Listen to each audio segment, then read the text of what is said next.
Last season, screenwriter S.S. Wilson joined us to help us remake his own film, Short Circuit, the absolute classic from the 80s. And it was a great episode. If you have not heard it, please go back and check it out. It's a great time. He had so much fun, S.S. Wilson decided to come back. That's right, Steve Wilson will be on this episode of Remake This Movie Right to help us remake one of his favorite films from the 80s, the horror classic directed by Joe Dante, The Howling. That's right, we're going to have one of the acclaimed writers of Tremors and Short Circuit help us remake The Howling.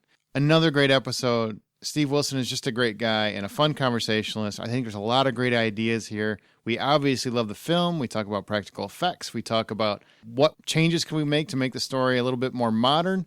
I think it's a really fun movie by the end. Make sure you stay all the way through the end. There's a little bonus trailer at the very, very end of the episode. Be sure to check that out.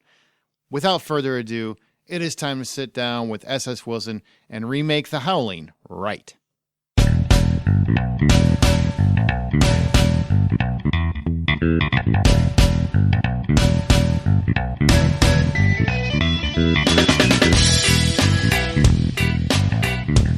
Hello, my fellow cinematic architects, and welcome to Remake This Movie Right. We are a member of the Hollywood Outsider Network. You can listen to episodes of Remake This Movie Right on iTunes. Reviews are appreciated. Your podcast app of choice, or just visit the website at remakethismovie.right.com. Remake This Movie Right is a show that takes an original film that has an actual remake in the works, figure out what still clicks and what doesn't. There's a little bit of humor at it, and then we determine exactly how Hollywood should remake it. So by the end of each episode, we will have the remake ready to roll for Hollywood execs and present it to you in movie trailer form. We are here to tell Hollywood how to remake this movie right. I am your host, Aaron Peterson, and joining me today, first up, you might remember him from our recent episodes of Ghostbusters, Stephen King's It, and The Last Starfighter, Troy Heinrichs. Hey, how's everybody doing out there? Great. I got to cut my fingernails for some reason. You got a full moon? Rejoining us, he's the screenwriter of film classics such as Short Circuit, which he helped us remake last season. Also Hearts and Souls, not to mention the Tremors franchise. And he's also the author of such books as Tucker's Monster and Frady Cats. He's credited as S.S. Wilson, but we just call him Steve. Mr. Steve Wilson, welcome back. Hello, thank you. Steve, you actually are going to help us remake a movie you didn't write. Does that feel different? Yeah, different for me, yeah. Do you have any history with The Howling at all? I mean, because you were writing monster features around that time. Around that time, yes. But no, I was aware of it. I saw it. I was blown away by the effects. This was astonishing to someone who grew up on Lon Chaney dissolve makeups. Mm-hmm. And but no, other than having chatted with Joe Dante a few times, no direct connection. Is he a nice guy? He seems like a nice guy. Oh yeah, he's a great guy. No, I can't remember why anymore. There were several times when people said, "Oh, you guys need to have dinner," and Brent and I met with Joe. We never were able to find something to work together on, but we always had a ball talking to him because he's very, he's very laid back and very self-effacing. All the things you would hope. Now, at some point, he'll probably hear you remake his own movie. I know. I'm actually embarrassed about that. Well, don't be embarrassed. This could be great. This could be great. Just so you guys understand, we are going to remake The Howling for this episode. And one of my favorite directors, Joe Dante, helmed this horror film revolving around Dee Wallace as a TV journalist, Karen White, back when there actually were real journalists on TV, who is working with the police to bring in a vicious serial killer, and things go horribly wrong, and Karen is traumatized. So her psychologist sends her to a woodsy recovery colony that just so happens to be run by a coven of werewolves. Most of that story I didn't even remember, honestly. I just remember the creepy werewolf transition. So here's some, we always talk about a little bit about the facts of the original movie before we get into what we liked and didn't like, especially like trivia, which, Steve, you'll probably know some of this already. It was released on April 10th, 1981, which means when I rewatched it was actually its 35th anniversary, and I had no idea. Yeah, I didn't even know until today. I didn't know that I had watched it on the anniversary. Rick Baker was originally doing the special effects for the film, but he left to do American Werewolf in London, leaving the effects job for this film in the hands of assistant Rob Bottin. I think it's Bottin. Is it Bottin? Okay. Hopefully I'm not wrong. Well, one of those has got to be right. The climactic transformation had to be done all in close-up because the film had exceeded its budget by then, and this had to be shot in an office because they had no money for sets anymore, which is Pretty typical for horror films in the 80s, I would say. This film and Howling 4, The Original Nightmare, are both based on the same novel by Gary Brander, but Howling 4 actually represents the more faithful adaptation of the book than the film does, which I blew my mind. I didn't even realize the first one was based on, I think it's like a trilogy of books. The Howling 1, 2, and 3. I was surprised as well. I did not know that. Yeah, because I knew the fourth one was based on the book because it was so close. I didn't know the first one was based on the same book. That is interesting. I think the movie just went a little bit away from the book. The first one was the Hollywood version. Then they changed their mind. Yeah, of course. Isn't that what they do? There are many nods to wolves in the movie. There's a book. The book Bill Neal is reading in bed is "You Can't Go Home Again" by Thomas Wolfe. There's a picture of Lon Chaney Jr., who played the Wolfman at one point. There's a can of Wolf chili on top of a fridge. And even some of the characters were named after werewolf movie directors. So it's almost like a drinking game. If you can spot them all. Take a shot every time you see a reference to a werewolf. Yeah. Two other little ones. Roger Corman is uncredited. He's the guy that goes into the phone booth right after Karen White leaves it. In case people didn't realize that. And Jack Conrad was originally set to direct and write the film, but troubles with the studio forced him to leave. And eventually it fell into the lap of Joe Dante, who brought in John Sayles to help him write it. They had worked together on Piranha. So there you go. Little bit of trivia. Very good. If you guys have your own pitch for The Howling later after the show, or a different idea you wish we would have done, you can email them to remakethismovieright@gmail.com. We might mention you on the next teaser episode. Before we get into it, we've got a quick scene from the original, just to give you a little taste of The Howling. No, don't bother. Look, I'll get a hold of the state boys and we'll meet you over at the center. I wouldn't worry, Mr. Holleran. I'm sure she's safe.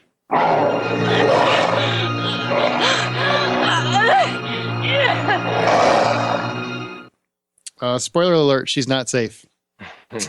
Terry. Such a great scene. She's dead. Okay, now let's talk about what makes the movie so memorable. And by memorable, we mean to you. So, Steve, we'll start with you. Why is this movie? Because when you and I talked about you coming back on the show, gave you a whole bunch of options, and this is one that really spoke to you. So why did this movie stand out to you so much? It stood out because I grew up on the old werewolf movies, the Lon Chaney Jr.'s and Abbott and Costello, Meet the Wolfman, Dr. Jekyll and Mr. Hyde, and the makeup effects in those movies were generally done by doing a series of dissolves on the actor. They would get him set in a position where he couldn't move very much, fall on the floor, or leaning back in a chair, and it was very effective, and it worked very well. They would do some makeup, shoot some, do some makeup, shoot some, and then dissolve through all those makeups until the transformation was complete. It was very creepy to me as a kid. It completely flipped me out. But this movie just went in this new direction, using the new materials and so forth that were available, and the concept of using mechanical working heads and eyeballs and parts, and Bottin and his team made a whole series of transformation pieces of this fellow's head in the key scene, in the major one that goes on forever. And it was it was staggering. It was jaw dropping at the time. There was just nothing like it had ever been done. So that's what I came away from the movie with. I had my complaints even at the time, things that bothered me about the story, but that and the fact there were so many fanboy references. You didn't mention that the creator of Famous Monsters of Filmland is in the bookstore when Horace J. Ackerman. And there's, I don't know if Paul Bartel is in the movie, but he's credited with a thank you at the end. I didn't see him anywhere, as is Mick Garris. If you were into the business as I was, David Allen did a stop motion animation effect. Peter Curran, another wonderful animator, did a shot. So it was just like everybody and his dog was in this movie. And there were these many, many references, in-joke references. So all of that made it great fun. I think that was the answer to the question. Yeah, and I actually think somebody's dog was at the very end, because I think D. Wallace almost looked like a schnauzer or something. Yeah, that was funny. The most adorable werewolf in history. I know, she was completely different. That was the other amazing thing, by the way. They go by so fast. It's frustrating. Must have been frustrating for Bottin, but it appeared as though he had a makeup for every single werewolf in the colony. Mm-hmm. There's a big fire sequence at the end of the movie where the werewolves are briefly trapped in a burning barn, and there's many, many shots of them running around and looking this way and looking that way, and they're all different. They're all so distinctive. I love that shot when they're basically in the barn, it's burning, and they're trying to get out. And there's one shot where it almost emulates how you would picture a dog trying to get out. And yeah, it's just frantic and desperate and clawing at it and moving back and forth. I just think that was one of those shots where I'm like, wow, that was really well done. Because it's low budget. It's 1980. It was probably shot in 1980 or so. Yeah. Yeah, and it just how they pulled that off. Now, I got a question for you, Steve. I'm of the mindset that, and I'm asking you because I know Troy's not as into like the effects and stuff as I am, but you seem to understand it as probably much more than I do. I'm more of a fan of this transformation than I am American Werewolf in London, even though that's the one that gets a lot of the credit and gets lauded the most. And, there's an Oscar involved, da-da-da-da. This one terrified me. The other one didn't so much. Where do you stand on that?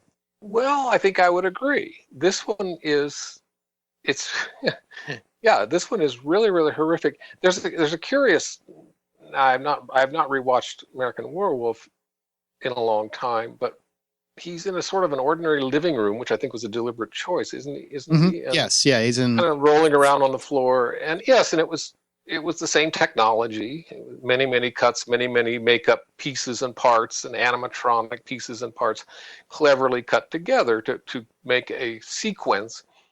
But yeah, I would agree.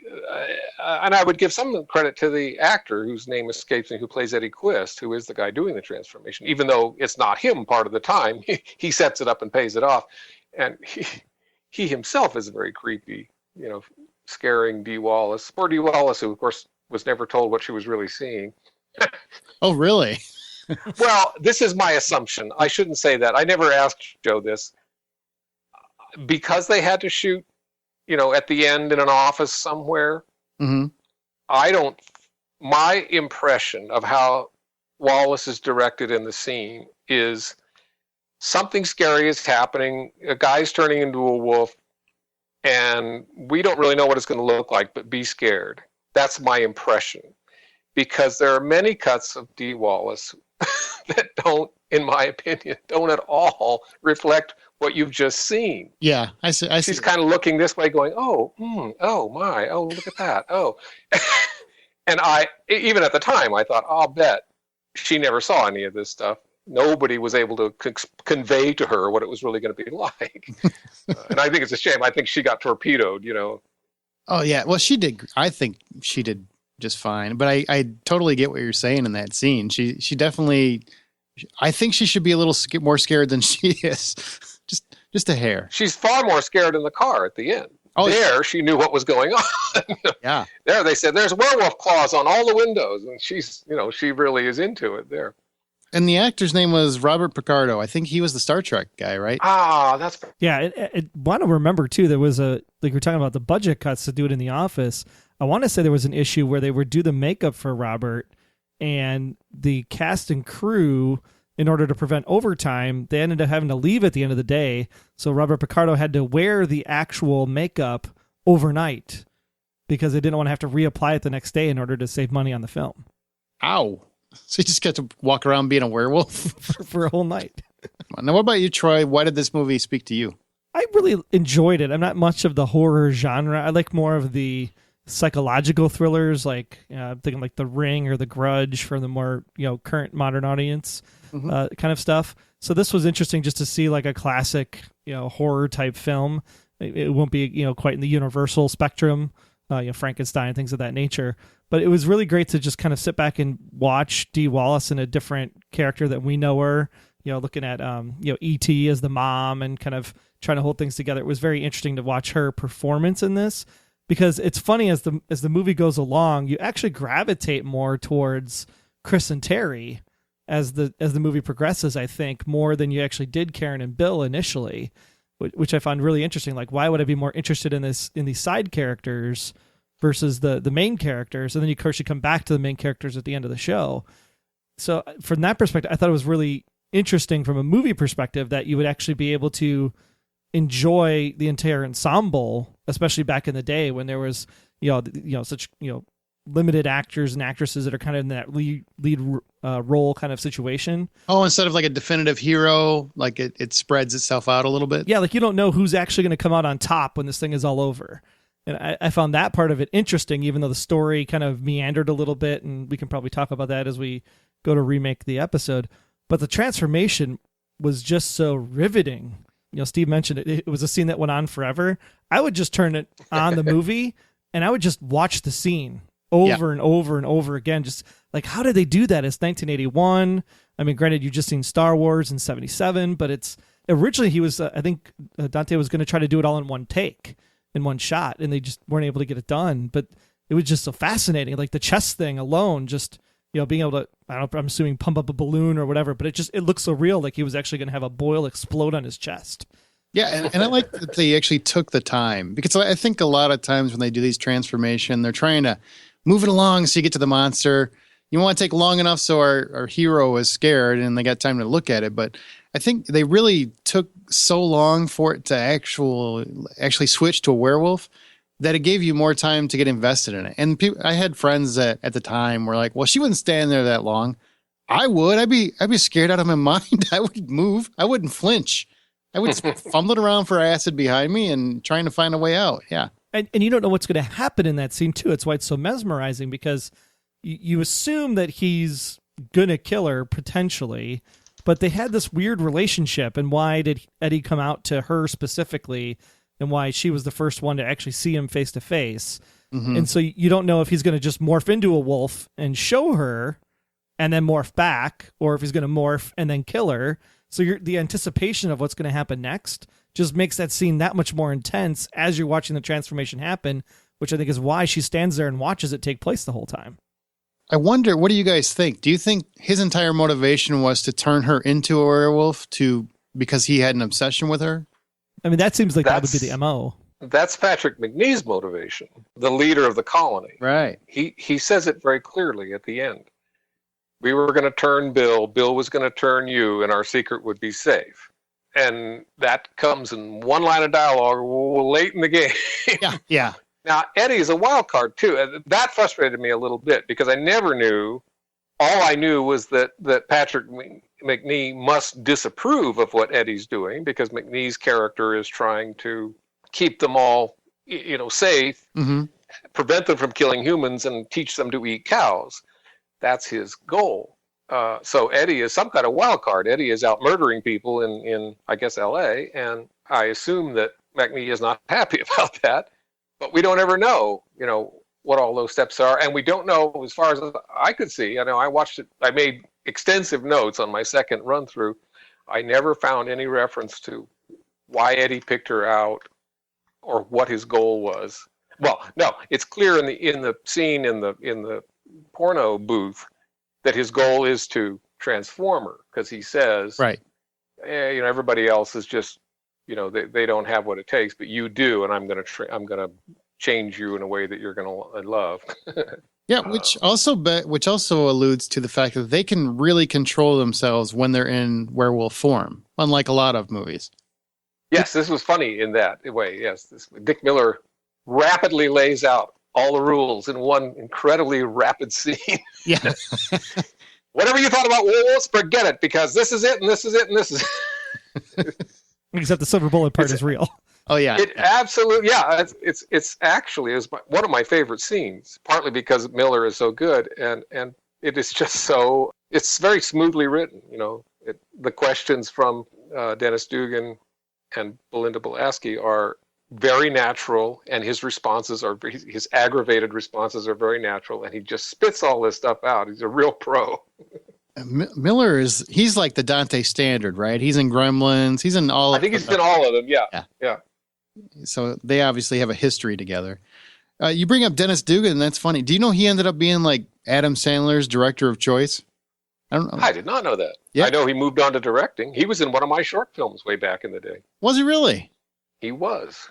It's so funny to see him as a hero. Which movie was he in? Brent and I did an adaptation of boy, I'm going to forget the author's name now. We did a half-hour version of Deer in the Works, and I can't think who wrote it, but it's somebody sort of the level. Of course, you guys can look this up even as I sit here, can't you? It's called Deer in the Works.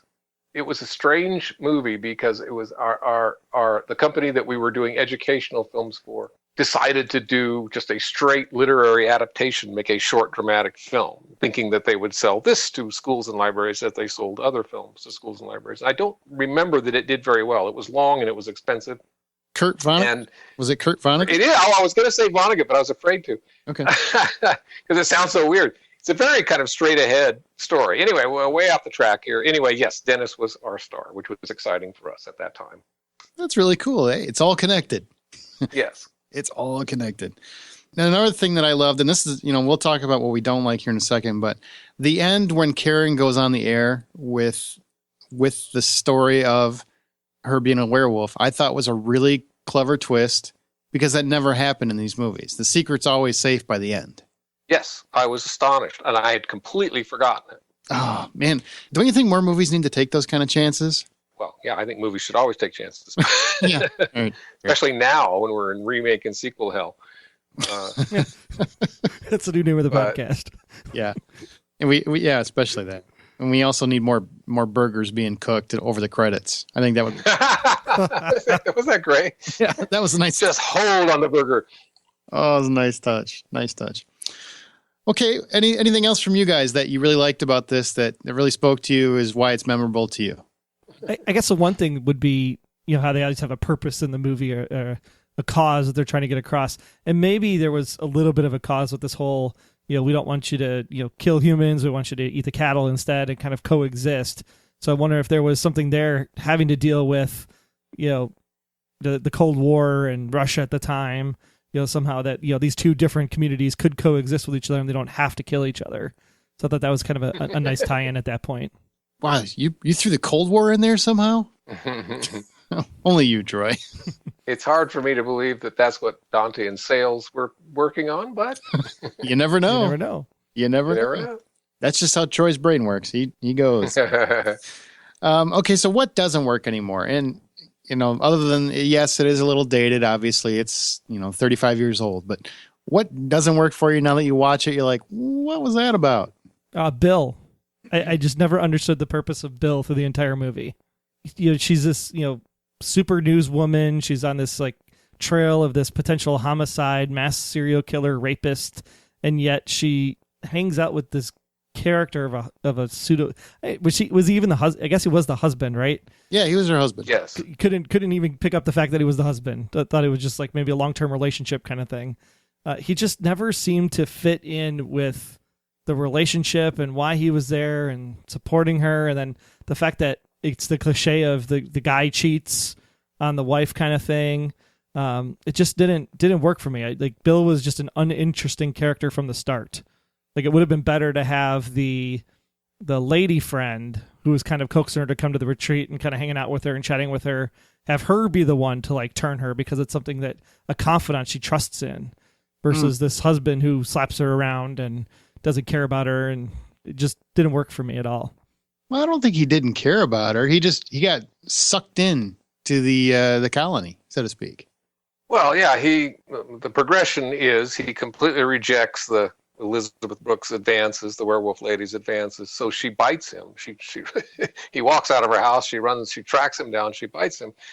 Now he's got the bug, as it were, and now he can't resist her charms because I guess he knows that he's a werewolf. I'm not sure.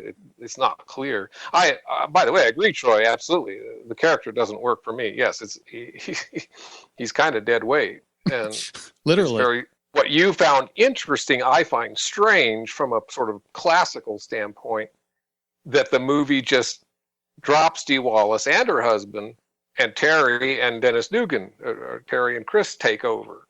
I found that strange and disorienting if Wallace is really supposed to be your protagonist, because it's Belinda Pulaski's character that carries the entire second act. She is. She's actually the one that figures it all out. Yes. So, I mean, really, that kind of runs into the one thing I don't like, is that our main antagonist doesn't really do anything except react. She doesn't even save herself. She's kind of just there. She sleeps a lot. Yes, she sleeps a lot and dreams a lot, and then she makes one big decision at the end of the movie. And, it's a laudable decision, but it's a strange movie because your protagonist that almost your first frame of your movie is on her, ends up not doing much and being kind of having post-traumatic stress disorder for the rest of the movie. Right. Is there anything else you didn't like, Steve? Well, yes. I hate to pick on things in a way, but in another way, if this were to be remade, and we'll get to that discussion, I think you would have to deal with some of the just logistical cliches that are ancient tropes in horror movies. For example, woman hears a wolf howling outside of her cabin, tries to get her husband to investigate. He won't. She hears noises of something creeping around her cabin. Her response is, get a flashlight, go outside by herself in her nightgown. Mm-hmm. That's absurd.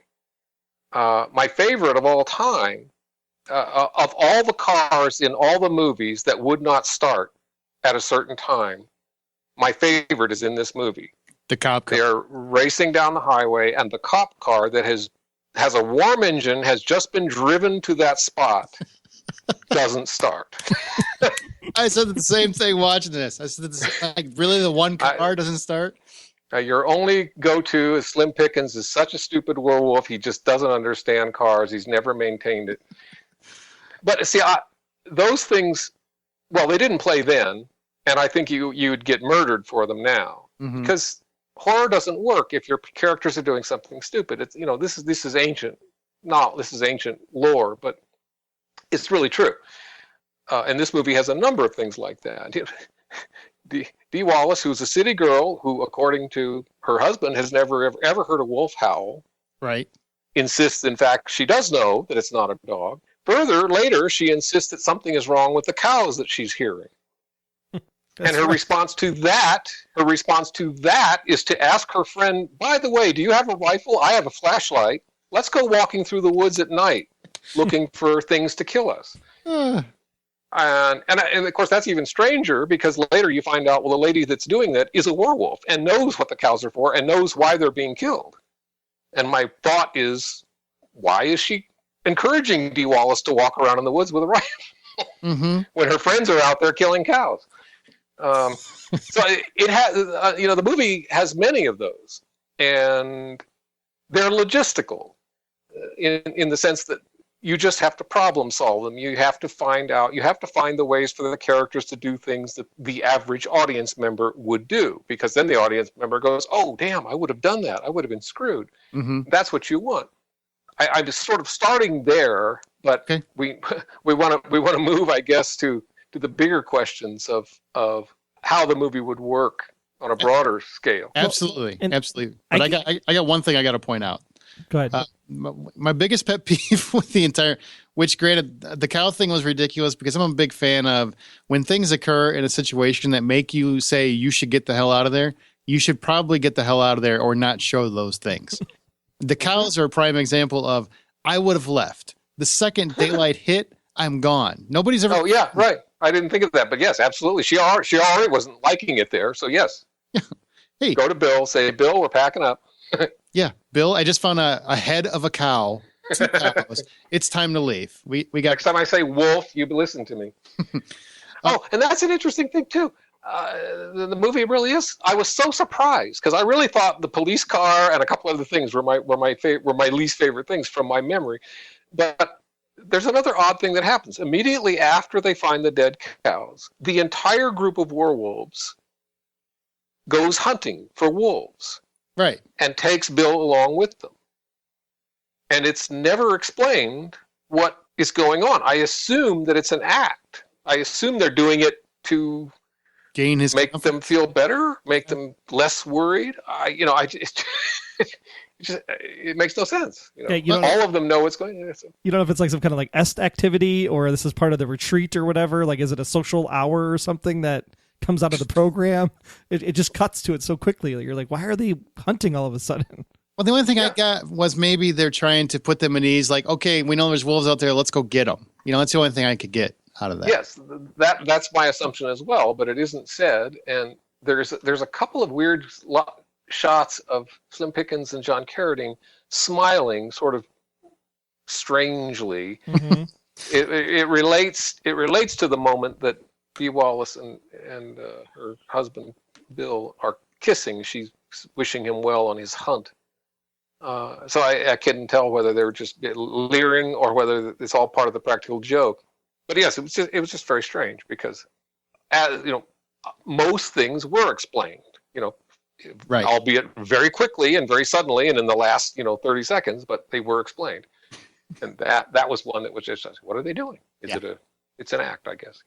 Yeah. But everybody should remember, you see decapitated cows, leave. Leave now, yeah. Those are the classic horror movie things. Yes, and this movie unfortunately has a number of them that I think today's audiences would just slam it for. They'd be throwing stuff at the screen and laughing, because today's audiences are, they're murderers. They know all this stuff. They know all the cliches. But anyway, okay, I'll shut up. No, an important part of that is because a lot of the cliches come from movies like this. So, yes. I mean, at the time, it might not have been such a huge deal, except for the car. That's pretty ridiculous. The car and the going outside by yourself, those are from the 50s. All of those are from the monster movies I grew up with. Right. Taking your flashlight, walking outside, look out for the giant crab, Look out for the giant crab. Okay, my least favorite part of the whole movie. It sounds silly, but I actually like the werewolf sex scene. I think it was weird and odd, and I kind of like it. Was it animated at the end? Did it? That's the thing. Like at the very, very end, it's like they're doing this pan out shot where the characters look like they're from an Atari 2600 game or something. Yes. What is that? It is at that shot. Pete Curran, wonderful animator, did that shot, and yes, and it so doesn't work. And I can't imagine that it worked when I saw it at the time. And as you point out, we'd seen Star Wars before we saw this movie, right? Yeah. And had I been Dante, I would have said, you know what? Not happening, because it was just, I don't know why. I guess. Oh, I will say one thing though. I will say that in the theater that shot may have been better. I just remembered this, and I'm correcting myself. In the DVD that I have, which is an old one, mm-hmm. the only thing I could find is this wasn't on Netflix. I was surprised. I just assumed I was going to order it. Same here. I had to buy an old Amazon DVD. One thing that happens when movies go to video, and it was much worse back in the day, is effect scenes get punished because video engineers want a certain amount of gamma, basically light, to come from the screen at all times. Mm-hmm. And they literally, back in the day, sat looking at an oscilloscope instead of the screen and dialing things up and down. One movie in which this is just disastrous is Dragon Slayer, a much later movie, by the way. Yeah. And in Dragon Slayer, Matt Robbins deliberately put all the dragon stuff at night because all the dragon stuff he knew was going to be traveling matte, blue screen process. And they had this monster machine that was animating the dragon beautifully. This was a short-lived process that existed for a few years before CG took over. And my point being that when Dragon Slayer came to TV, it was absolutely horrific for anybody in the effects business because they just brightened up all the cave scenes and all the night scenes so that these monstrous matte lines are visible around the dragon all the time. Oh, gotcha. So now, I just now realized this. That shot, those two figures that are animated are bright red on my DVD. Mm-hmm. They're supposed to be sort of rim lit by firelight, which is the background. But I just now realized that I'll bet you if that scene was darkened down, they would be a dull red. You'd just kind of barely be able to see them. They would read much more like silhouettes, I'll bet. I'll bet the shot wasn't as bad as what we saw. I bet you. Yeah, that makes sense. I'm glad we got the professional here. Because I was just watching it going, oh, what? I know. It's a screamer. Yeah, it's just like, oh my God. It's such a cool effect, but at the same time, it was like such a poor effect at the same time. Yeah. Yeah. And it's presages. One of you can probably correct me if I'm wrong. Is this the first werewolf movie where the wolves look like wolves instead of guys with a black nose and long teeth? They alluded to that on the internet in an article I was reading to prep. Yeah, this and I think American Werewolf in London were, because Werewolf in London was just a full-on wolf, right? Yeah, right. Yeah, I think so. They were on their hind legs. I know that, which was kind of a different way to do it. They went for it. Really, these wolves stood upright, and I guess American Wolf really just kind of runs around like a wolf, sort of a barrel-chested wolf. Mm-hmm. But anyway, that shot was intended to presage that because they did all their many effects on the two characters in the love scene, all their many makeup effects, and then I watched that shot several times because sort of open mouth, and I bet, and I realized, oh, okay, I see what's happening. If you look right at it, it's only a few seconds. The character on top, the guy, goes from more or less guy looking to full on wolf looking, and the camera is already panning off. You just a few frames, you can see, he turned all the way into a wolf. I saw it. Right. And I think that was to, as I say, presage. Our wolves are going to be really wolfy. That makes sense. That does make sense. Now, the final question on the original: should this even be remade, or is this a movie that should be in no touch status, don't touch status? Steve, how do you feel? Well, yeah, this is my big worry because I thought, like I say, I went into this thinking, oh yeah, I would remake this movie this way. I was struck by how much it belongs to its time. I wouldn't put it in the don't touch status for the reason that it's a classic that cannot be improved, because I don't believe that. Mm-hmm.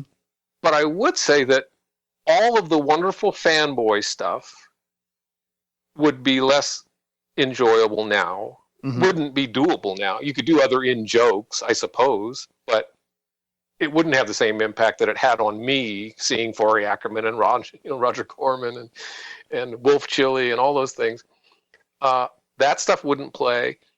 Secondarily, looking at the whole plot, what concerns me is how you would deal with the surprise. Because really, in 1980, I thought it was really clever that everybody was a werewolf. Mm-hmm. Even Slim Pickens was a werewolf. Right, yeah, the whole team, the whole town. That was awesome. And Patrick Mcnee has set the whole thing up. Today's audience is going to see that coming. So your big job in the remake would be, can we keep the surprise and surprise an audience that somehow didn't see the original movie? If you see what I mean. No, absolutely. And that's my big concern, and I don't have a solution. I came to this decision pondering it again this morning, and went, boy, I'm not sure how to approach it from a writing standpoint. Well, that's so it's for me. I guess it's maybe it should be remade. Hopefully it should be, because hopefully we're going to figure out how. What do you think? Yeah, I'm waiting for some other approaches here. We'll get there. We're getting there right now. But first, Troy, don't touch status, or yes, it should be remade? I think it could stand to get a facelift a little bit. It's a very interesting movie if we can figure out how to get the story elements panned out a little bit better. Yeah, more cohesive, not paying everything off in the last 5 seconds, things of that nature. Because I think overall the concept was really great. You had this, reporter thinking about this, old classic cult, kind of thing that lives up in the woods, and you're doing the research, and the concept of the news reporters following up on a story. I think all of that still works, even in a modern day telling, as long as we can make sure that it fits some kind of modern day, yet paying homage to the classic horror genre at the same time. Okay. I agree. I'm of the mindset that I love the original. I still do, even though I'm rewatching it. It's dated, yes. It looks 35 years old, yes. Maybe even 45 years old. But the transformation scene still gets me every time. I love it. And it's still a movie that's fun to watch. I think there's a lot of really creative touches to it. I think the the nods like Steve was talking about were just so impressive and well thought out and creative. I mean, Wolf Chili by itself, I think, is brilliant.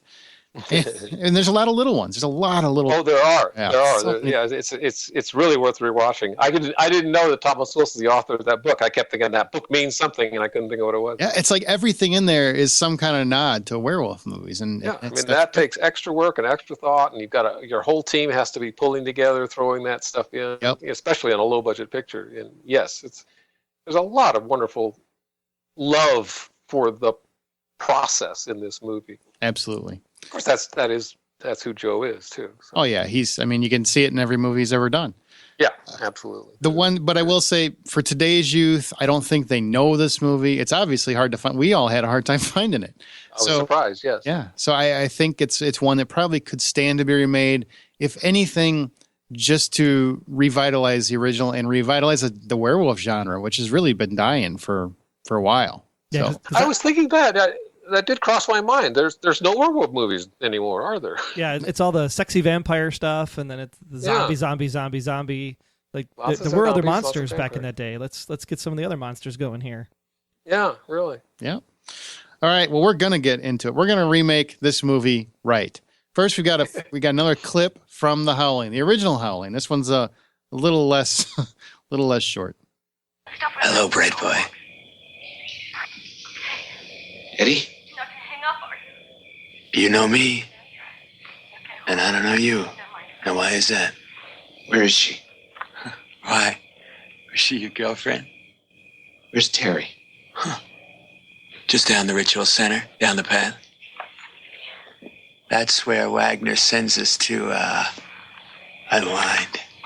Huh. He's so repressed. What did you do to her? She's got a sexy voice. I like a woman with a sexy voice. Listen to this part here. Crazy. You know what's funny about that when you look at the original one is there's not a whole lot of violence. I mean, it's scary and bad things happen, but you don't actually see a lot of the violence, the bodies being ripped apart and that sort of thing. That's true. I love that guy. I love that movie.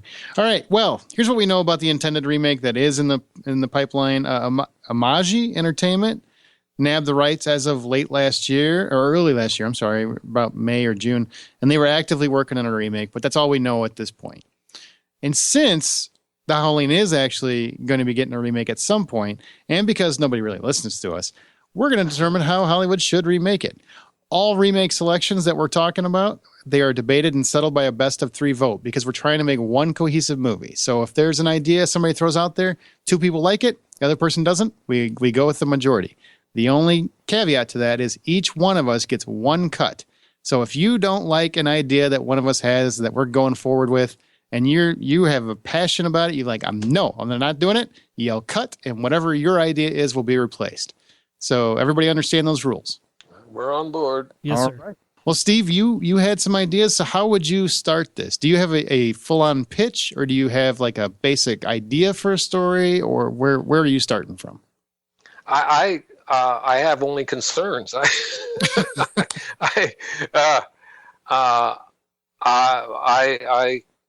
ran out of time because I was so thrown by. I mean, I watched the movie over a week ago, but I was so thrown by what I felt are the problems that I wasn't able to solve what I consider the major problems, which are really somehow setting up and establishing this colony, some group of werewolves, and still hiding the ball from the audience. That said, I like the opening, and I think the opening would still play with the Dee Wallace character trying to help the police entrap a serial killer. And even with today's technology, you could probably still get away with how she gets cut off briefly, which is what happens in the existing film. Mm-hmm. Briefly lose contact with her. She makes a move not knowing she has lost contact, which is great. See, that's the stuff you want. The audience goes, oh yeah, I would have done that. Mm-hmm. And where my remake goes aground is like in the third scene when the cop shoots through the door at someone that he thinks is scary. Yeah, what? This in today's world, this would really have to be addressed. I forgot. How did he not hit her? She's in the same room, and apparently he can just. Well, no, she comes flying out the door, and the door somehow gets closed. I watched it again to try to see what the staging really was. She flies out the door and lands in the hallway. Oh. And then the cop shoots through the door, which is closed. And I'm thinking to myself, they do make the point very clearly after the fact. The boss comes and ropes in Ken Tobey, yet another homage moment. You know, Ken Tobey has a small role. And says, what on earth is going on here? The guy was unarmed. He lists all the things that were non-threatening about the werewolf who's dead in the booth. So they address it in that way. But, you know, given what's going on today with police camera videos and everything, you would have to solve that. That's the thing. There's many things to solve. I'm not really, I'm jumping on that, and I'm not really addressing the bigger issues.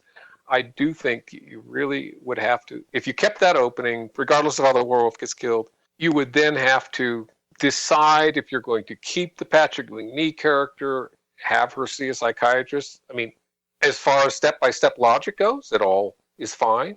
She's having problems. She has amnesia. He recommends a place that he thinks would be good. You know, maybe you could do, he's not affiliated with it as far as we know, and it's a surprise that he is affiliated with it. Mm-hmm. That might help you. But that's kind of as far as I've gotten is trying to address those surprises. So I'm open to anyone else's who can get further into the movie than 3 scenes. Well, I think we both probably have pitches, so let's get those on the table, and then we'll piece from there. Troy, where's your idea? Well, I really enjoyed the Terry and Chris characters more, I think, than I did Karen and Bill, just because they did more of the exploratory. They got the backstory of werewolves and the book that she ends up holding up the book and sees the scenery matches what's in the book. So I think I wanted to explore more on the investigative journalism side of the concept. So more front load the movie where everything's kind of missing. And it'd be maybe something in the vein of, I was thinking like along the lines of Stephen King, since we've had a couple great Stephen King episodes, but Stephen King in The Dark Tower has like these wolves that come and they steal the children from this one particular village. So maybe it's something around, you know, an inner city or maybe it's a suburban vacation spot. Not sure either way, but it's kind of a combination of maybe wolves are stealing kids and this investigative reporter is trying to find out where all these kidnappings are coming from. And you think it's a typical maybe child abduction kind of story. And then, of course, the horror comes in when you find out it's not about child abduction. It's about bringing up this new generation of werewolves in this community. And I kind of took it a little bit more from like the Lost Boys. So it'd be kind of like that vacation seaside town. So you kind of get the woods, but it's not really wood based. So you can keep it still within a cityscape type community. And something along those lines where, you know, they would be raising, you know, capturing children to raise the children to keep the coven going because the coven might be dying or something. And then this investigative reporter gets wrapped up into that and learns all about the wolf mythology for maybe some of the locals, and then eventually goes out to the coven to try to capitalize on this whole thing. She ends up going missing, which then brings in some more of her friends to go find her.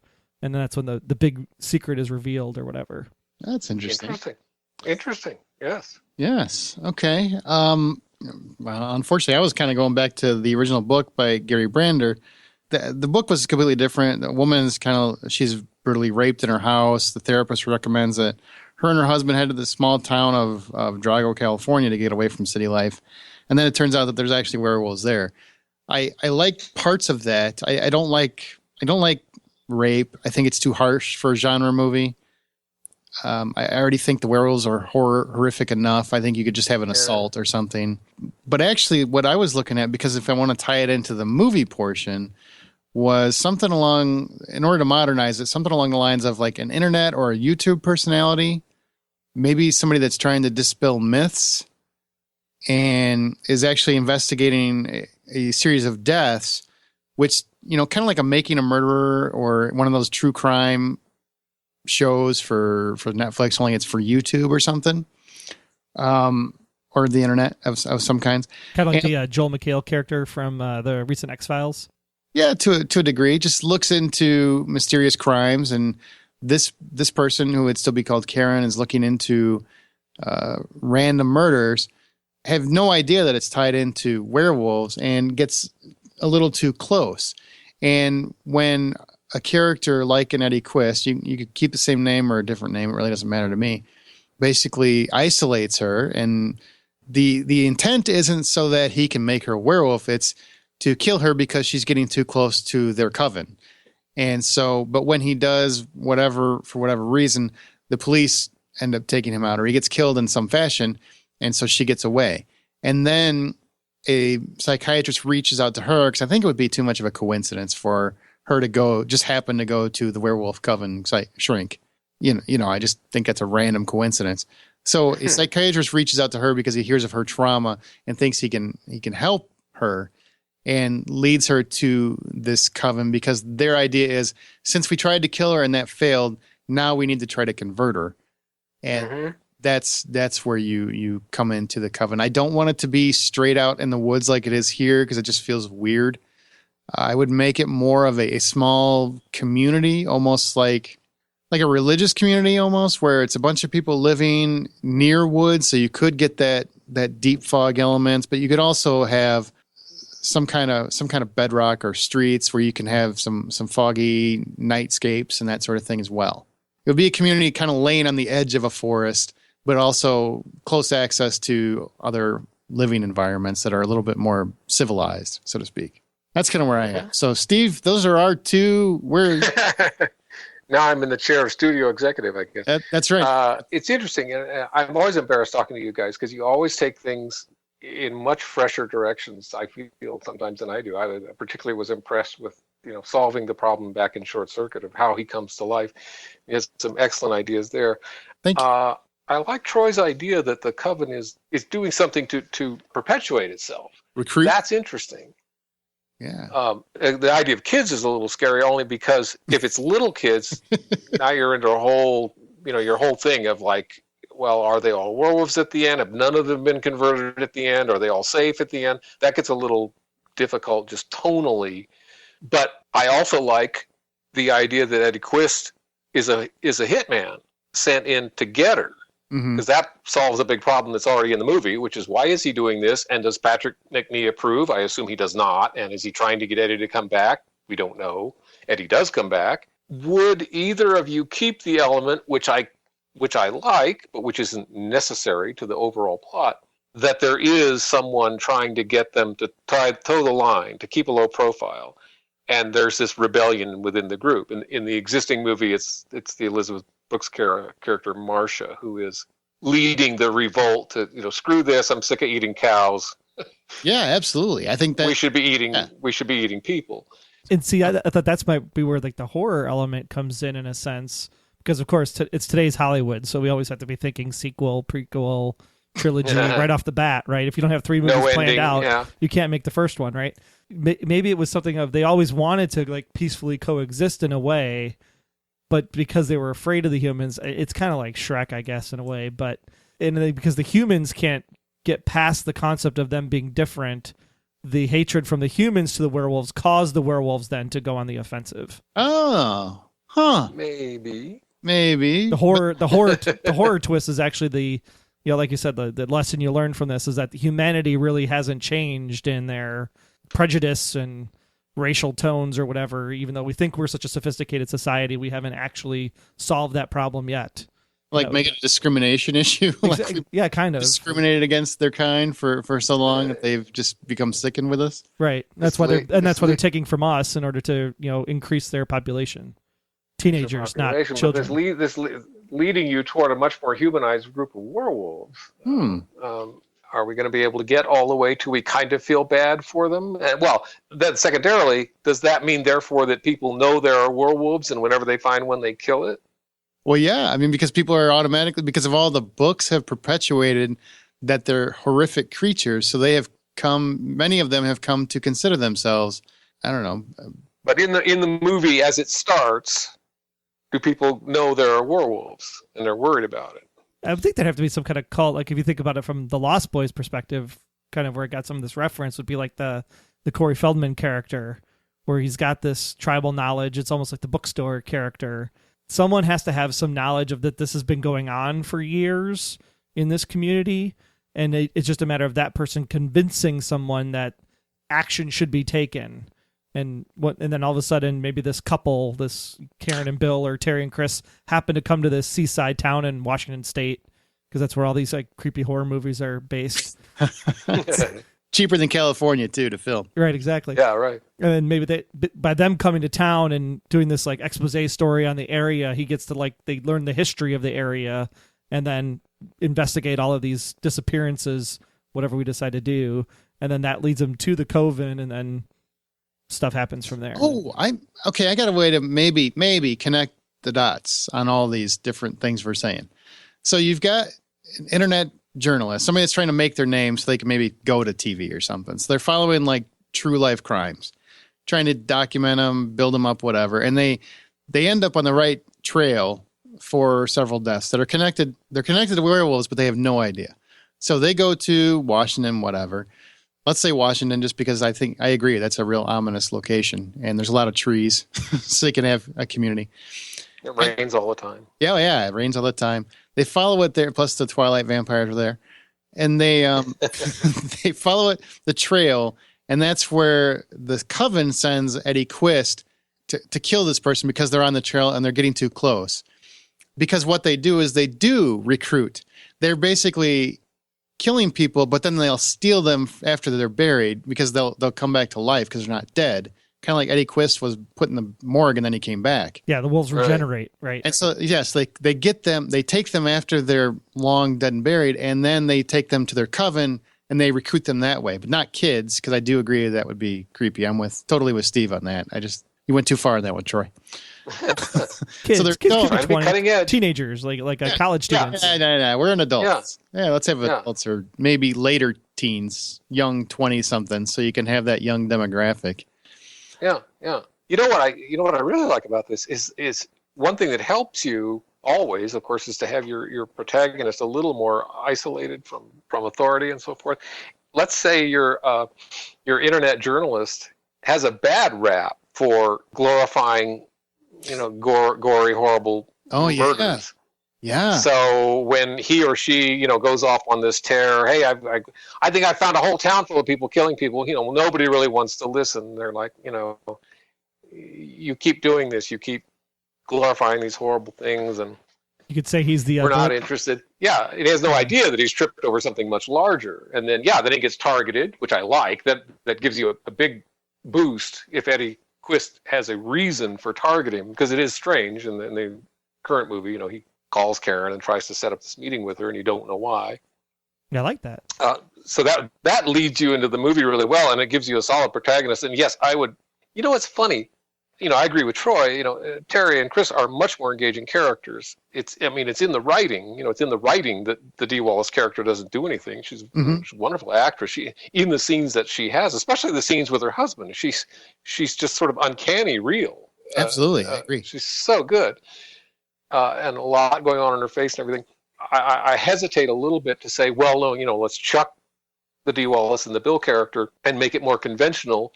And I only say that because I didn't like the fact that it shifted protagonists the way it did, and that that Terry was the protagonist, and then she's all gung ho and she's smart and she's doing all the right things, and then she gets killed, and I'm like, God damn it! I wasn't supposed to do that. Sorry. That's exactly how I felt. I was like, why they kill her? Kill the other lady. Yeah, right. So that's not a deal breaker one way or the other. You could certainly have if you have this internet journalist person really pushing the story, then I think you're kind of backing into what I'm saying, though. Yeah.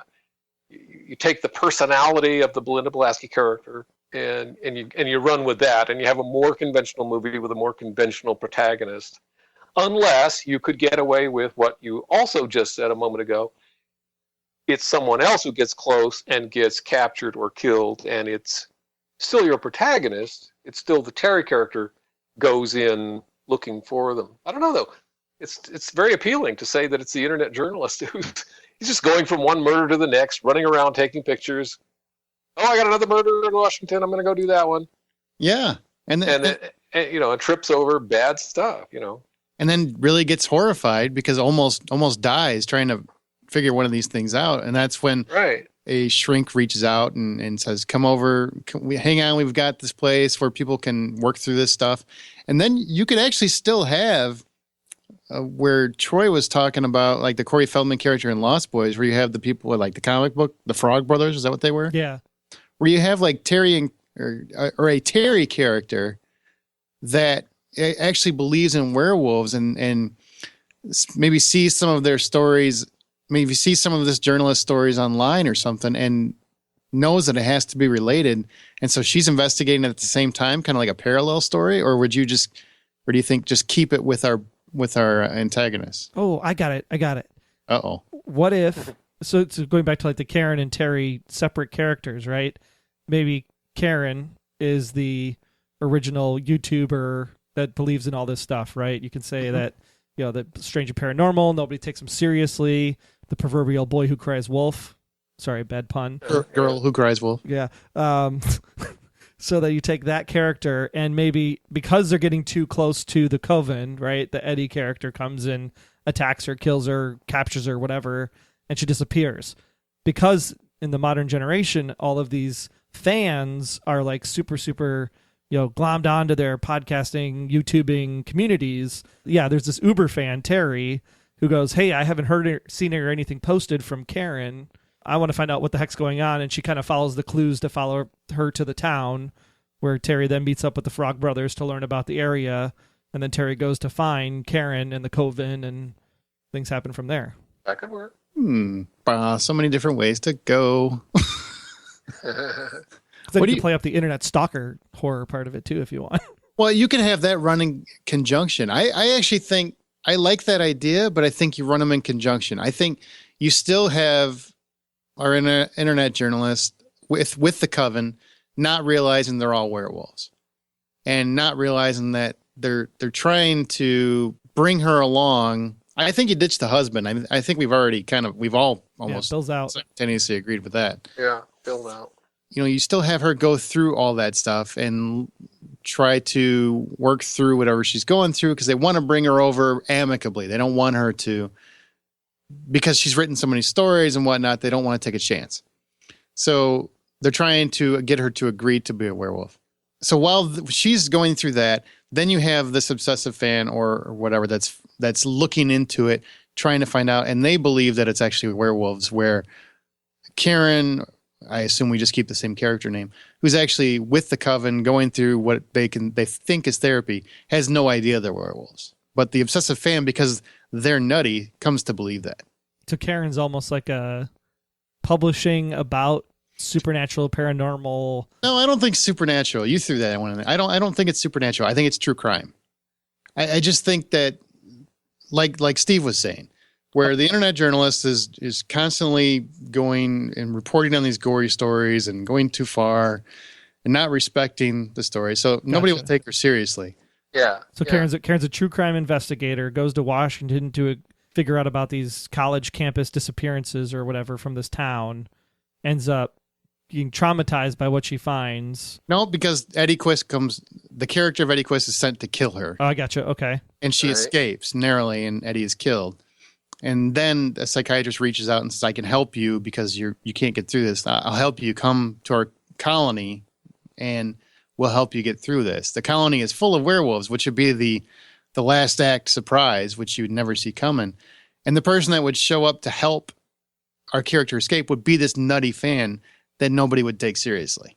So now so she is a protagonist, but she has a nutty fan who is it's kind of a buddy picture then. By the end. By the end. Yeah, by the end. The buddy coming in and saying, there is a corollary in the movie about wolves in New York. Wolfen. Yeah. There is a character in that who early on keeps doing a wonderful mime thing. He keeps pointing to his mouth about the disappearances. Oh, yeah. Yeah. And so it's a great running gag. Yes. So this character would sort of fit that role, which would be pushing the things toward the supernatural long before our protagonist, our Karen character, is ready to hear it. Yeah. Yeah, I kind of like it. Yeah. I think then, by the end, you could have this fan. Well, at first you could have the fan try to maybe show up mid movie to try to convince Karen that there's werewolves involved. And she's like, what? What are you, an idiot? And doesn't buy into it, because at that point there's been no real reason she should believe that anything is a werewolf. Right. But by the end, she's obviously 100% sold. So what's the that could lead you into a fun climax, which would be having ignored everything she's been told about silver and fire. Whenever the switch gets thrown and she actually sees a transformation and realizes what she's up against, now she's frantically, now that it's nearly too late, trying to find those very things. Yeah. I can see a funny scene, her bursting into the guy's apartment or his motel room and going, did you buy silver bullets? And no, you told me not to. She says, oh my God, you didn't buy silver bullets? Oh, now you want me to buy silver bullets? Something like that would be fun. And then maybe they have to scramble. Of course, this is the way my mind will always work. They have to scramble, melting down crucifixes and whatnot. So, finding a sporting goods store somewhere in the area, right. breaking in, doing that whole deal. What's the purpose for the nutty fan being there, though? I think we still have to establish purpose, right? We'd have either they're from that town, and she happens to be coming to her town, so let's. I thought I heard it go by. I thought our protagonist has disappeared, gone offline as a result of the attack on her. Right. Okay. Right. Just want and the fan goes, and the fan is out there frantically going, she hasn't posted in 3 days. Exactly. Okay. I'm jumping on a plane to Washington. Got it. There are people. I'm just taking notes. There are people. Yeah. I'm just taking notes to keep it straight. So I just want to make sure I got that right. All So what do you guys think? I mean, I feel like that's kind of a movie right there. Now it's falling together. Now that I see a climax, I'm always worried until I can see a climax. I do like the dynamic, and you could make it play, of a character who's pushing it a little bit. They sort of weirdly trip over lycanthropy, even in the Howling the way it is. There's nothing has even crossed anybody's mind until the body disappears. They go from that to necrophilia, which puts them in a bookstore full of weird books. Which, I mean, it literally is this, and they're saying, what about necrophilia? And he's saying, oh, I got books on that. I got books on this. And for some reason, I haven't rewatched that scene, but Terry's reading a book about, oh yeah, no. She says, here's something about dead things. And he says, what book is that? And she closes the book and says, it's something in werewolves. Right. And that's where the term comes in. Yeah. That's where it all starts to make sense for them. Yeah. So yes, if you had a character pushing that, or you could complicate it one step and have your fan character, your super fan, pushing kind of anything paranormal. Because like their mind always goes to like supernatural. Right. Yeah. And she knows that about him or her, and it's like, oh please, don't go. It's like going to aliens, right? And that would just help. That would just give you a step. Before the focus is on. I've changed my mind. It's werewolves, So I love it. This is a movie. I'm liking it too. I'm also seeing. No, go ahead, guys. Well, I was gonna say the alien thing might be interesting because, like, if you totally have it playing off one way in one direction, and you have the audience thinking it's one thing, especially if you think about that Washington area being a hot sighting spot. You might get away with that, yes. Totally. That, by the way, is I do think, for what I call the modern audience, I do think you need that kind of thing.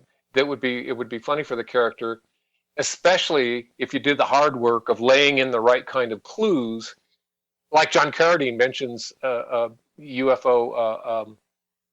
When they're hunting the wolves, John Carradine makes a crack about cattle mutilations. Mm-hmm. Right, it was aliens which were or whatever. Big it was big when the movie came out. There was this endless cattle mutilation stories. If you could, actually, you could use that clue. You could use that.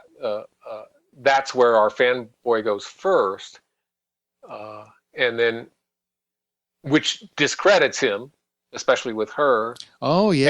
And yet the clue. And yet the clue is correct. He's just gone the wrong direction. And when he comes up with a werewolf, it's like, please stop doing this. And he's right, and it's funny. And I do think it's a surprise. Yeah, then you might get to the big surprise that you might be able to really hide the ball on the idea, oh, it's everybody. Because that does work really well. It's a wonderful moment when they reach the cop car. And even Slim Pickens is a werewolf. It's like, you're not safe from anyone in this entire zip code. Yeah. Yeah, and it's that, that's a thing that is set up and paid off perfectly, because they're speeding down the road and she says, stop. Oh, good, it's Sam. And he's been this sort of calm, good old boy, perfectly set up. Anyway, my point being, that moment works really well in the original, and you might be able to succeed in what I've been worried about. From the time I watched it, I've been worried about, oh God, how do you hide the ball in a modern world? No, you could do this. You could even have another cop, like another good old down home cop that comes by every now and again, and then turns out that they're right on it too. Yeah. Well, it makes perfect sense that Mcnee, in setting up his colony, has protected himself with that extra layer, so that anything weird that happened, when his people get out of hand, the first person who's going to be called locally is Slim Pickens, which is great. They don't say that or play that, but that's what's going on. You could make that point more clear in how they operate.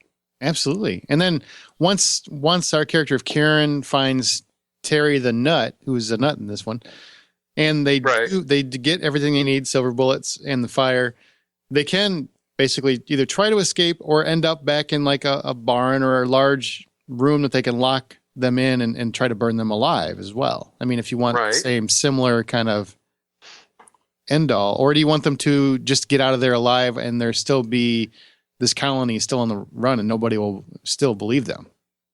Are they running down the road like Kevin McCarthy? Yeah, absolutely.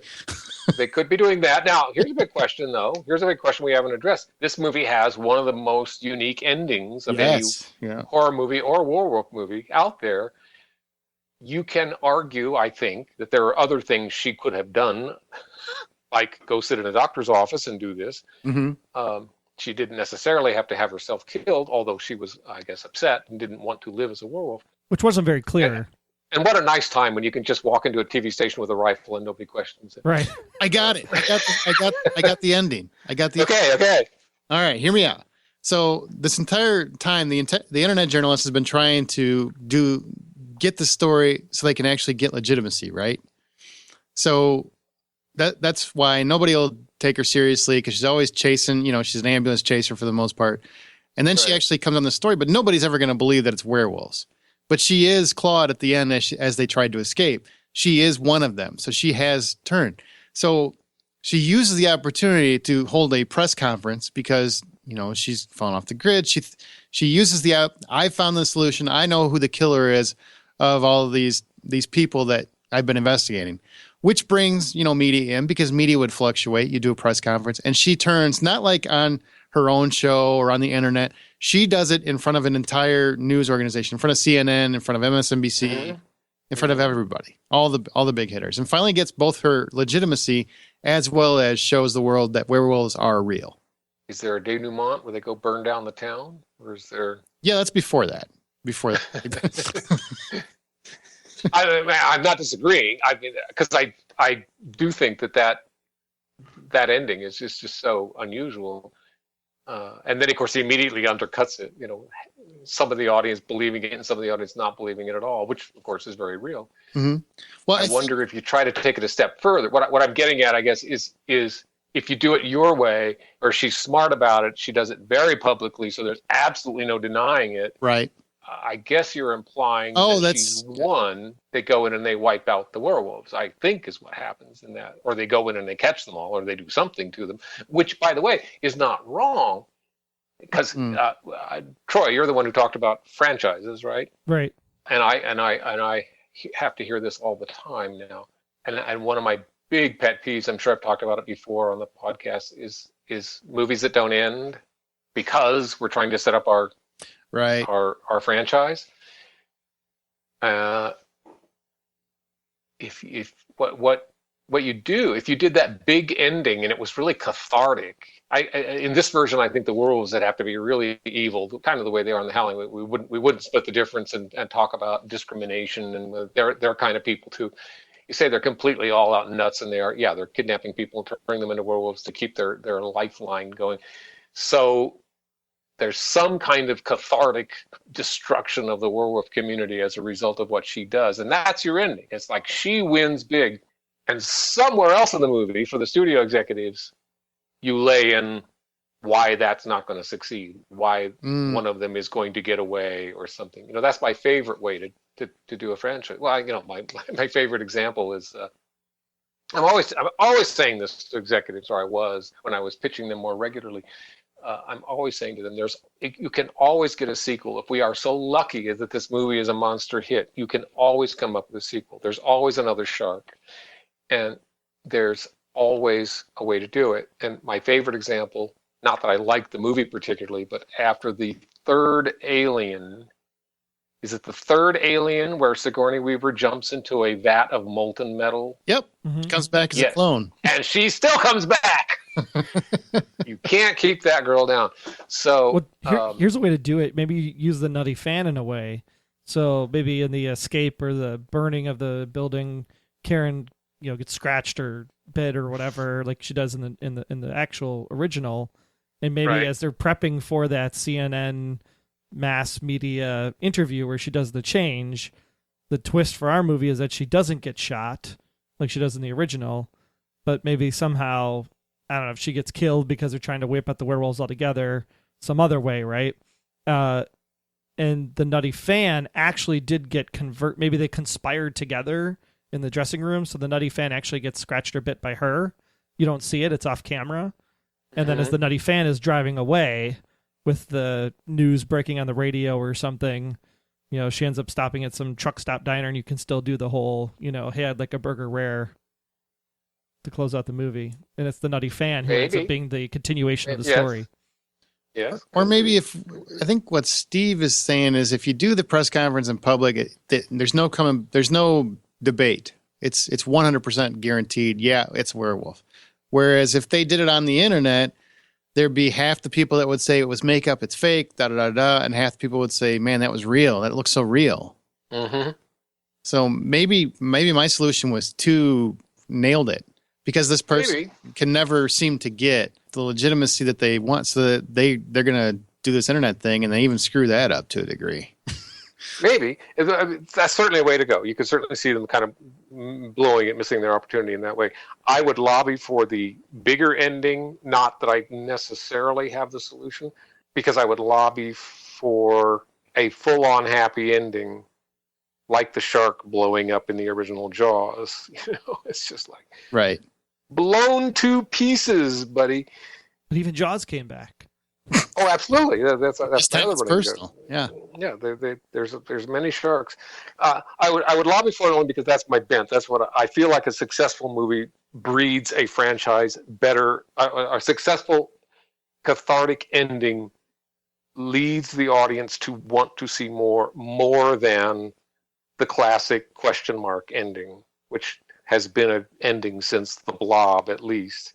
At least in The Blob, it made sense. Well, I tell you what, Steve. So let's put it to you. Since you're our guest, you're Mr. Screenwriter. You've got more experience with the script than any of us, obviously. So you pick out of those. What is your preferred ending? Okay, I'll go out on a limb. My preferred ending is cathartic. You build in more to your lead character, how much she wants recognition, how much she wants legitimacy. Give her some sad backstory and all kinds of stuff. So, and hopefully write her and play her so that we want her to get that. We want her to have that. So she gets this opportunity, and she gets it, in a completely weird way. She's a werewolf, for crying out loud. And you say in whatever way you can do it, it has to be quick, unfortunately, that the coven is defeated. Somehow you say that she's done it, she's proven it. Mm-hmm. And the caveat to that ending is, because we do want to think franchise, we do want to think what a sequel might be, that somewhere in the movie, and maybe it is something like the buddy, the fan person, being bitten, although if you do that, your audience is way ahead of you. You've laid in something that is great fun in the sequel. that nobody saw, that's in the middle of the second act somewhere. Yeah, okay, my vote would be go for the cathartic ending. Karen gets everything she wants and wins the man of her dreams, and the dog of her dreams. The dog of her dreams. And the fan is also... And the fan is part of it, and they're buddies, or if he's a guy, maybe they're falling in love, whatever it would be. Yeah, as I say, the caveat is you've laid something else into the movie that gets you your sequel that is great fun to discover. Got it. In the next movie. Got it. I think we got a movie. Boom. I'm impressed. I was hoping going into this that you guys would do exactly what you've done, because I was scrambling. Well, I think we all did it. This is everybody. This is a team effort. Team effort. It is. I have pitched in here and there. At least I haven't laid here like a lump. But I'm. Well, let me ask you, what are the biggest, for you, the biggest things that have to not be part of our movie? Like, you can't have any cars not starting. Cars not starting. Yeah. The horror movie tropes that I mentioned, they really don't play. And they really hurt you. They hurt the horror itself. They hurt the scares. The logistics of why people are doing what they're doing have to be kind of screenwriting 101. It's hard to do. That's why people don't do it. That's why you cut and they're alone, and then suddenly it's night. Mm-hmm. That's why that stuff happens. Cut and they're walking along alone. Wait a minute, where are they? How far is it between these cabins, for crying out loud? It's super far. It's super far. It's super far to that beach wherever Terry does her homework. Yeah. She sits there with a recorder. She makes notes out there, and it takes about 3 days to walk back to the compound. Good thing she had those paintings to compare. Right handy, Those are really my big things. Because the existing plot is not bad at all, because the great surprise of the coven, and we've done better with that, I really believe. I think we preserved the surprise of the coven in a way that I wasn't sure was possible. Because of those things, the hard work of asking the question, why would the character, Walter Bernstein said this to me, great screenwriter. I was working on Batteries Not Included, and Walter Bernstein was helping me and Brent with a scene, as a matter of fact. And he said, here's your problem. You're trying to force your character to go through that door. You need to ask why she would want to go through that door. And at the time, Brent and I said, oh, that's really helpful. Thanks, Walter. But we have used that for the rest of our career. If you can answer that question, why would she go outside with her flashlight in her nightgown? If you can answer why would she want to, if you can believably get to that, the audience will go with you and they'll absolutely buy it. And usually what that requires is backing up. You back up one scene, you back up 2 scenes, back up 3 scenes, you start rethinking your character, and it gets hard. And then you give up and you say it's night and she's walking alone. But every time you don't do that, every time you solve a problem that way, you elevate your movie, especially in this genre. More important in this genre than it is in ordinary people. Yeah, absolutely. All right. I think we got a movie. Yay! Is there anybody in particular anybody thinks should direct it? I'm actually of the mindset that Joe Dante could still do it, but that's interesting.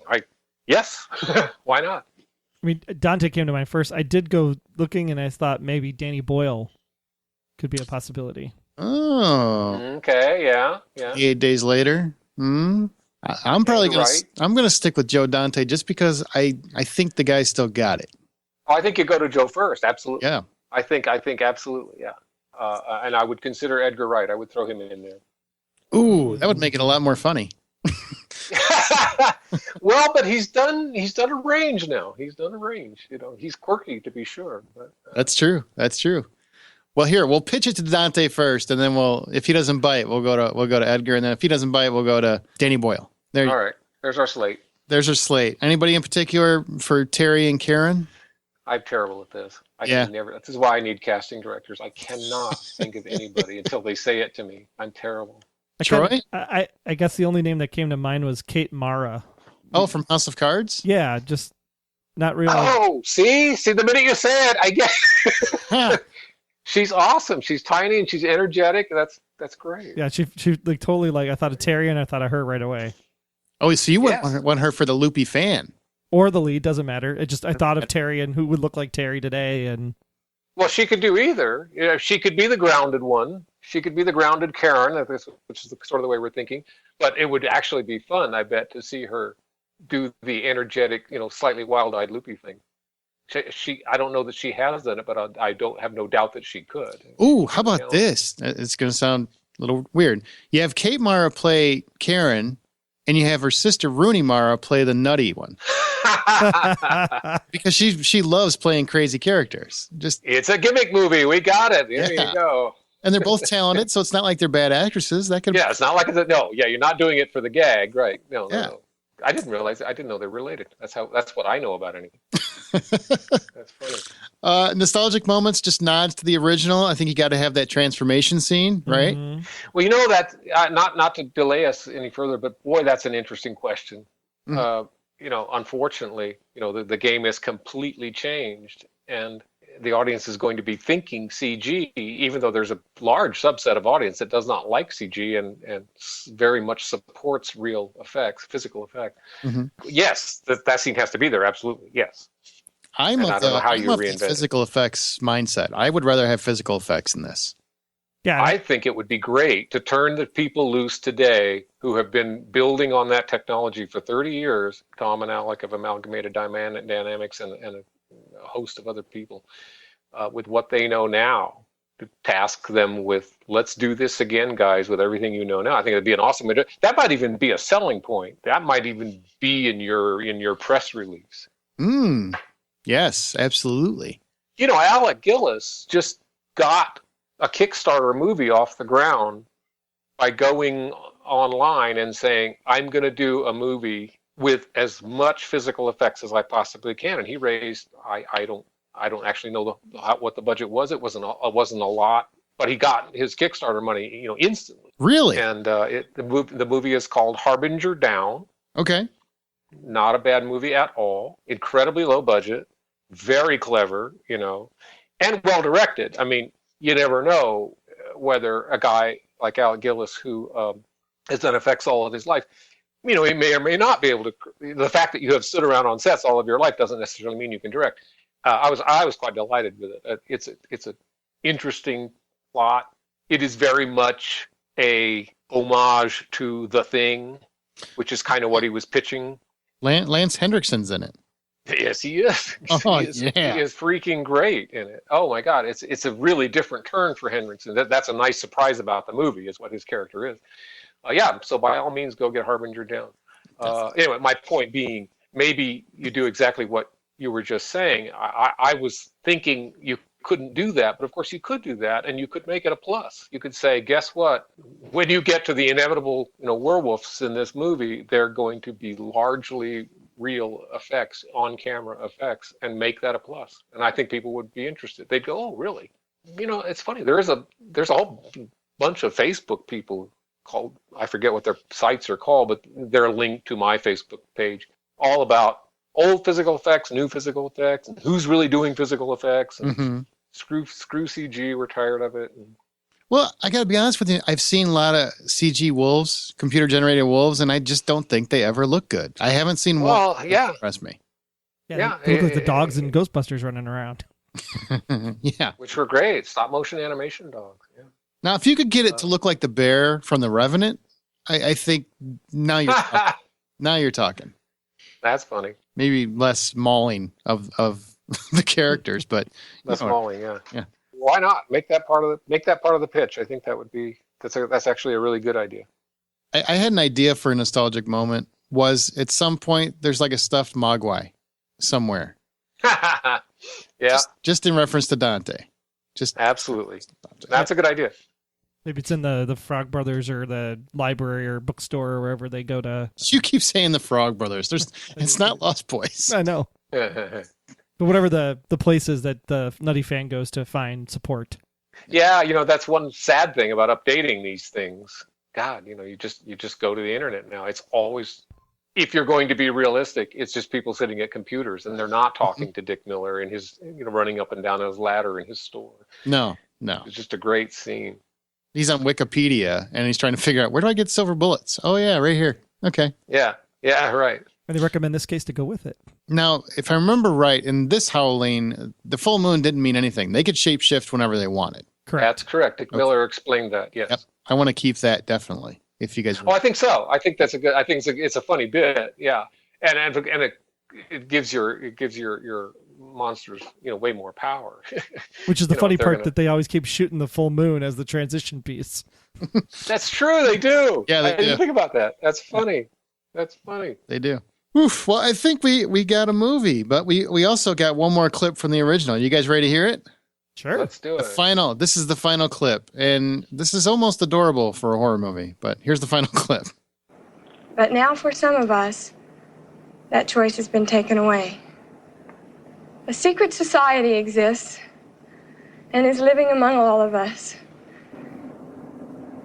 They are neither people nor animals, but something in between. Monstrous mutations whose violent natures Take one. must be satisfied. I know what you're thinking because I've been where you are. That's enough. Leave it. And it's possible Leave to it. imagine. Cut. Leave it! But I have proof, and tonight I'm going to show you something. Make you believe.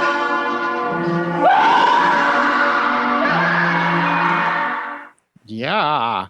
Oh my God, that scene was insane. Yeah. Her eyes change, and you're like, "What is happening?" She was so sweet.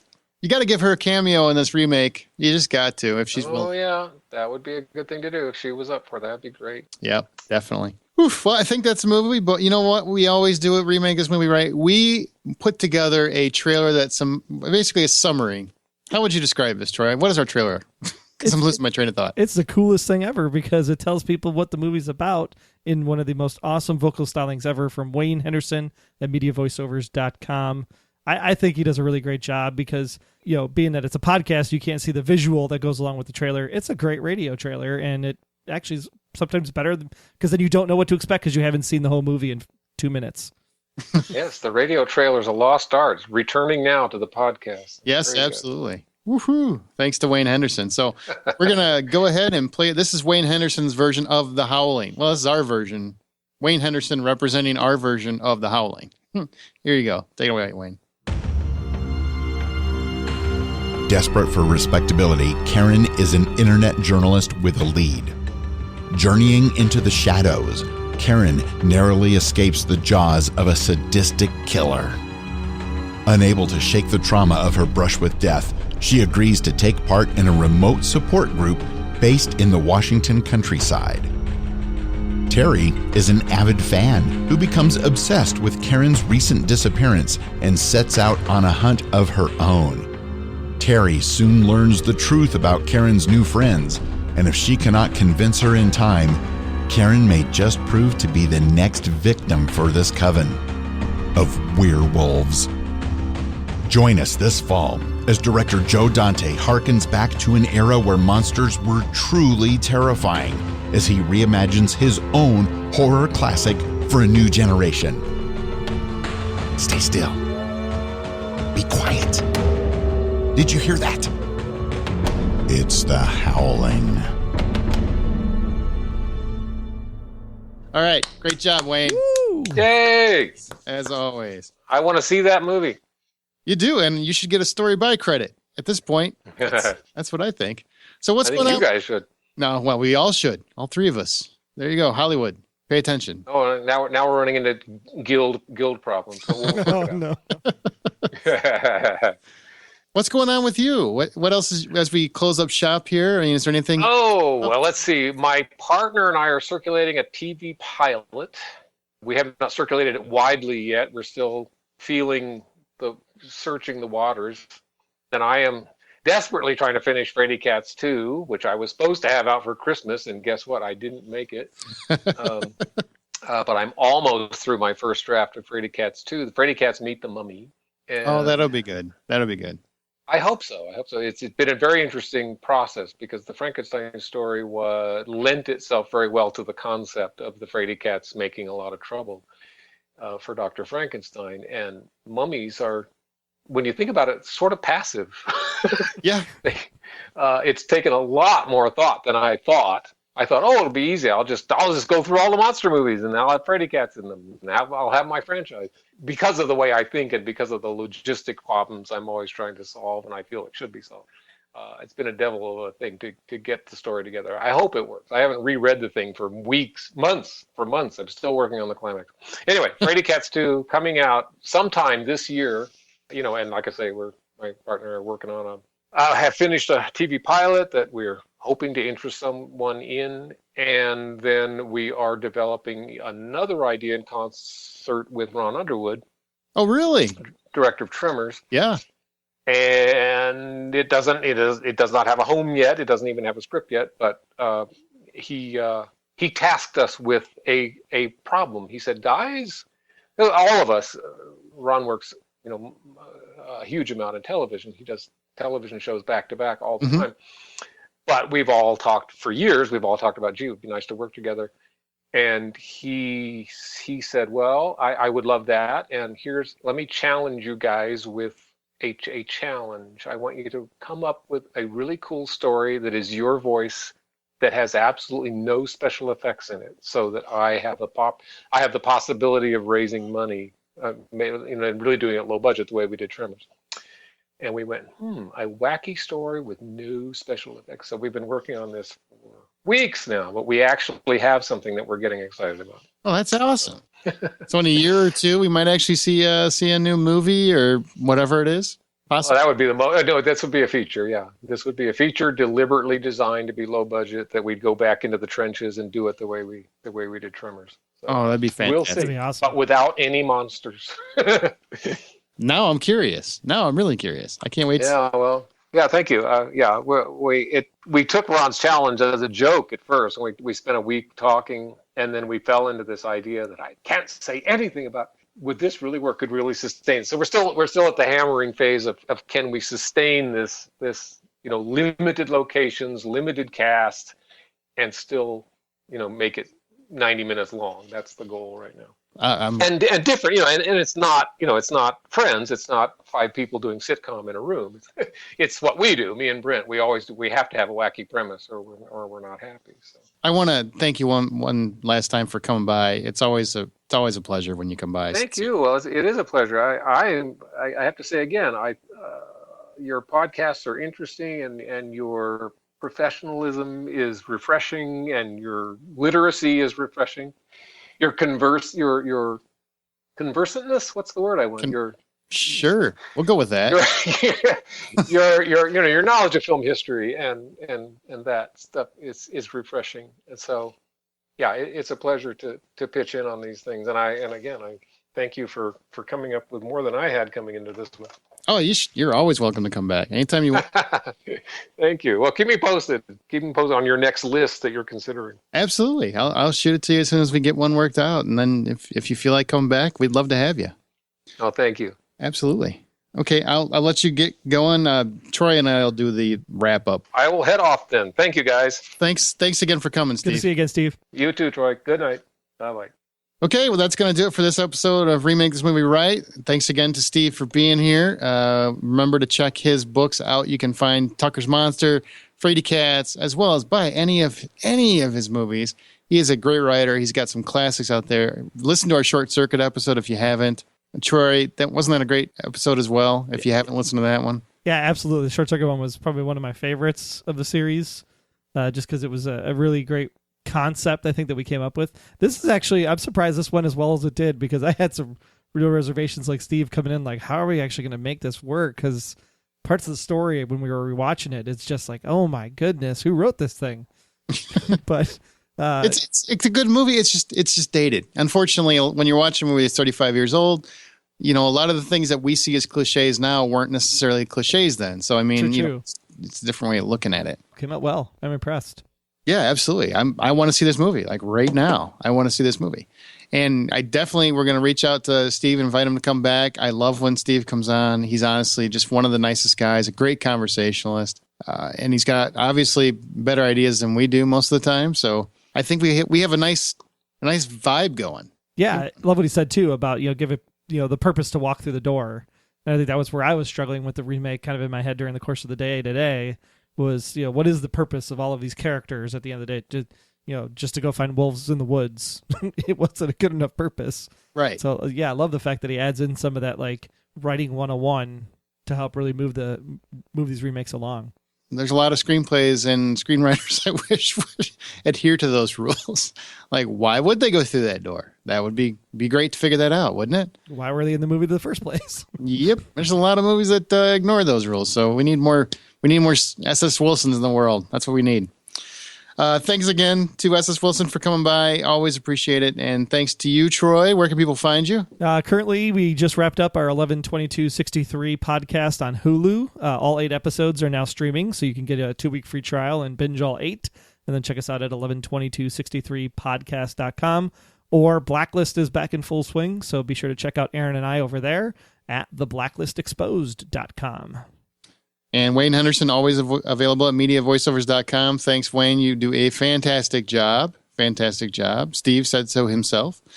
Maybe at some point, Wayne really just needs to be the movie trailer guy. I agree. Yeah, just every movie trailer should just be Wayne Henderson. We do have a Remake This Movie Right Facebook group. Feel free to join if you like, or the Hollywood Outsiders Facebook group if you want to join that one. Be sure to join the groups if you're interested in talking to us. We have a lot of great conversations on those. RemakeThisMovieRight.com is our website. Twitter is @RemakeRight. That's going to do it for this episode of Remake This Movie Right. You want to take us out, Troy? You bet. Remember, the next movie you watch will get a remake someday, but only you or us can make it better. Take care.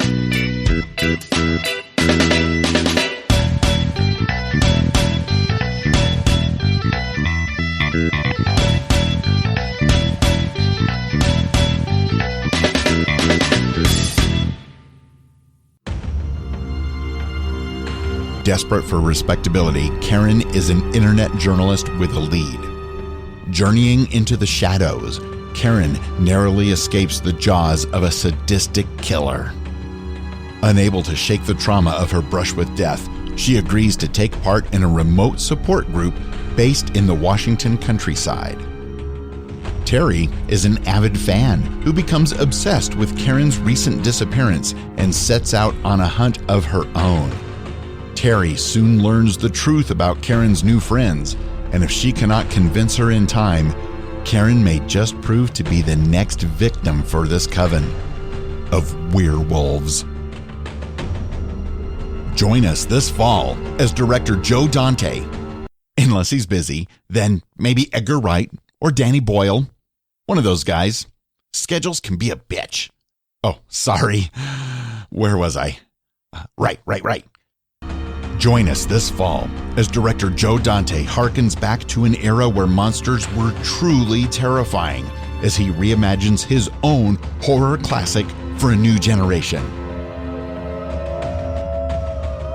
Stay still. Be quiet. Did you hear that? It's the howling.